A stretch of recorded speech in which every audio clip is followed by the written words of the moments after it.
Hey guys, MCU Collector here with another figure review. Next up is the Hasbro, not Jazzwares, Hasbro Fortnite Victory Royale Series Wave 1. Brand new line for Hasbro. This is my second review of one of their Fortnite figures. As you may have known, I did review the Lynx figure, and this thing is absolutely amazing. And I'm hoping Rippley is done well. Also, Payson, he's a big fan of the Rippley figure. I know, like playing with myself, Adam, he is a big fan of the Chaos Agent figure. So I think I'm going to review Rippley first, then we'll get into Chaos Agent on the next review. So let's check out Rippley. So first we'll talk about the packaging because it is kind of crazy. If you are curious, my Lynx video, I kind of did the whole unboxing thing to you so you guys can see, you know, what the changes were to become more environmentally friendly and reduce the amount of plastic that is used in the packaging. Hasbro created the initiative to remove plastic from all packaging. Eventually, they're making their way and working their way towards it.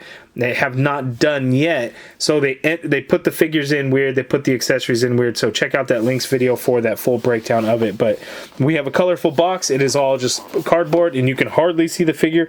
We get a little teeny tiny window box in there, so you can't tell for paint apps or anything like that how your figure is going to look. So good luck out there. Hopefully it's going to work out well, and it's going to be the luck of the draw. Here we have a look at the different accessories that he comes with, and it seems to all come with like three things. One weapon, one back bling, and one, is it supposed to be a pickaxe of some sort? I don't know exactly what it's called in the game. I don't play it. My son plays it. My daughter has played it. I tried, and I suck at it. I'm terrible. I don't know how to build for shit. I just like run around and try and shoot people, but all that ends up happening is people run around and shoot me.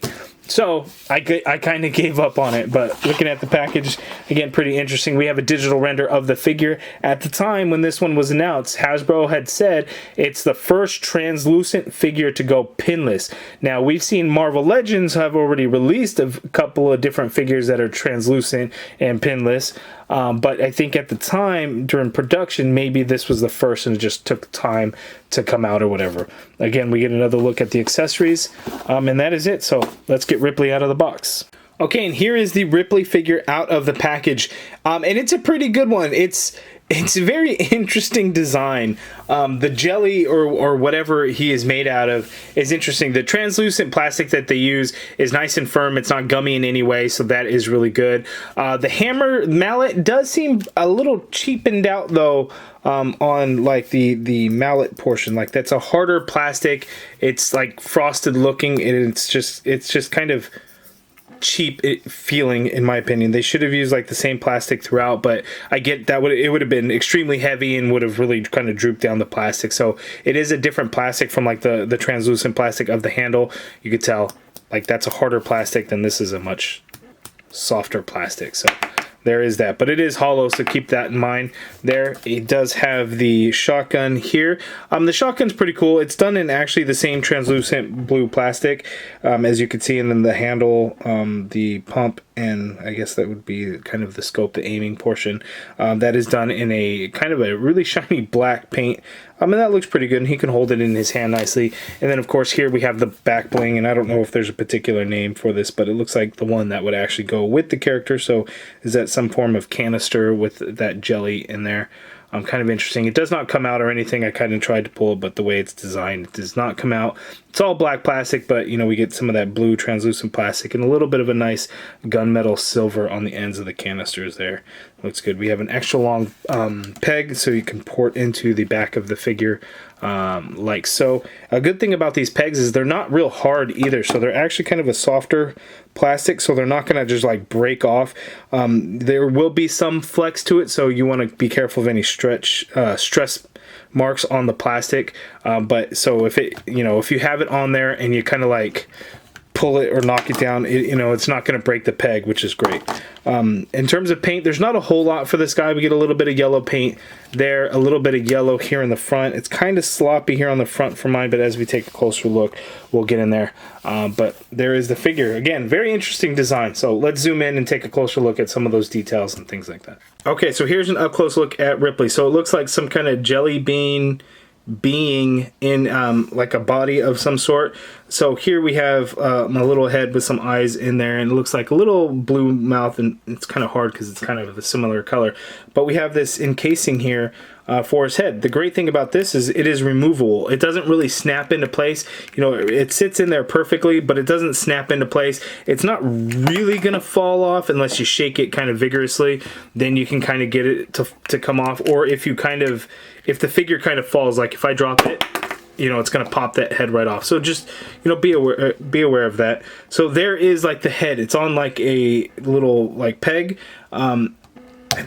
You can pop the head off, as you can see. It's on like a ball peg there, and you have the little head guy. You got his little smiling mouth, and then the peg there, and so it's interesting. But that does move around, so you get a swivel on there. The peg itself is on a ball joint as well, so you can get some movement. It doesn't really go back a whole lot, but you know, you can get it to come forward quite a bit. But you know, that's kind of it. You can get a little bit of side to side. Boom. I guess it would have gone over that in the articulation, but we'll do that now. So again, the swivel, and you can get him to look down a little bit and look up a little bit. So that again, that is pretty cool. So we just put that cover right back on there. So that is interesting design. But the translucent plastic looks really good. You see the peg of the hand is black though, so you can kind of see it in there. You can see how the inner workings are for the pinless joints there. Double jointed elbows, they're pinless. Legs are pinless as well. One thing that I'm going to talk about that's really cool. So you see these straps here. We get a nice little silver color right in the buckle too, and it's on the back of the figure. It's something easily that Hasbro would just like skip over, but they didn't on this guy. But looking at the design, like you have these buckles that should be part of like this harness strap that he has there, but they're all like separate pieces. So here on the lower torso you have that strap, and here on the upper torso you have the strap, but it's not like an extra piece or anything. Well, I guess it's like glued on, but it's not like one piece. So it's like three separate pieces. So you have the belt with the buckle there, you have the lower torso that has it, then the upper torso. And the way they designed it makes it look like it is actually functioning and it's all one piece. So that is actually pretty cool. Here in the front, I guess it doesn't really connect so much there, but it looks good. You know, a little bit of gunmetal silver in there. Then here in the torso and everything. Looking at the legs, we have the belt piece is connected to these harnesses here on his legs, and you can see it'll move kind of with the legs so they don't really get in the way or anything. But yeah, pretty cool looking figure. So now let's check out his articulation, and it's okay, but it's such a bulky figure up top, we do lose some of the articulation.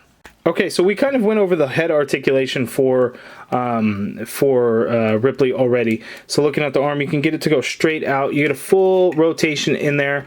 The head wants to feel all loose all of a sudden. Sometimes I wish that it would just like clip in.